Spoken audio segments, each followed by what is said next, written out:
All right, so let's just continue the English theme. It's more fun this way. I like breaking AI translation services. So I'm Eric. I'm an AI leader at SKTelecom. I've been working with Pattie for about a couple months now. Really enjoy what she's actually doing, believe in her mission, and so it's been a very active collaboration. So yes, her presentation is a bit depressing, but hopefully we can make this a little bit happier for the next 5 minutes. And so largely we see AI as Pattie sees it. Without human in the loop, AI, again, is biased. It has a whole bunch of issues that are all detrimental to humans. And so the work we're doing is really threefold. We see this as sort of an F1 engine. So if you know an F1 car, there's the chassis, there's the team. Without the engine, it's not going to go anywhere. You're not going to win a race.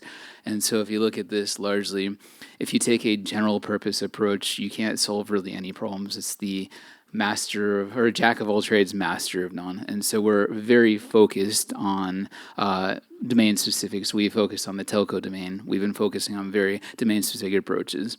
As Pattie said, largely 95% of projects fail, and that's because people are trying to apply general models to a really big problem, and it doesn't end up working out in practice.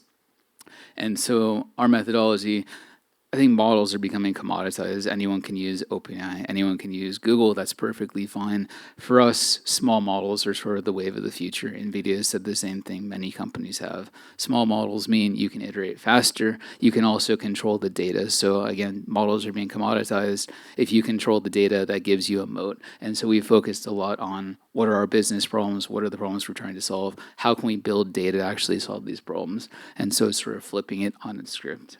And the last one is LARP. LARP is a word I came up with last year, but it stands for logic, action, reasoning, and planning. All skill sets these models need to actually be agentic as an interact with users versus giving you flat text. And so this year we were really tuning LARP. We saw a nice cost reduction because it's a smaller model. We also saw a 25% increase over proprietary models for in-domain. And the last one is a 63% faster development cycle. So basically you can tune your model to your problem much faster, cheaper. It's that holy trinity, latency, cost, and performance. And we optimize all three, so big win.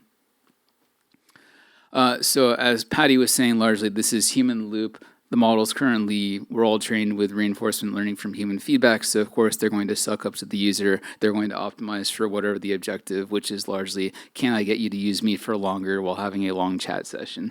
That doesn't actually work in practice. And so we're seeing this very similar to Pattie, where human in the loop, you're optimizing the human, the model, to get to an objective. And so for us, instead of having human, model, and objective, we have three aspects to our cycle. One is we're a business, so we need a business KPI. Without having an objective in mind, then this is fool's errand. We can train or tune for until the cows come home, but it's not going to have impact on the business. As I said on the previous slide, instead of a big model, we're now customizing a small model, which allows us to move much faster, again, with custom data, so we're really targeting that business. And the last one is you need a feedback loop, so evaluation was also another focus. And so as Pattie was saying, largely you look at what the humans, what drives humans, you keep optimizing the model. If you do this in a very principled feedback loop, you meet your objectives. And so we see this the same way, and the humans are very much involved in the loop. And yeah, that's nice arrows, nice arrows, nice arrows. Okay, and that's it. So yeah, as I said, fantastic. But yeah, I agree with Pattie. Human in the loop is key. And yes, people should be concerned about how these models are impacting not just workplace productivity, but personnel productivity. It's very understudied. Pattie spent a lot of time focusing on the US. It's equally as important in Korea and other countries. And so we'd like to lead a lot of that research. Thank you.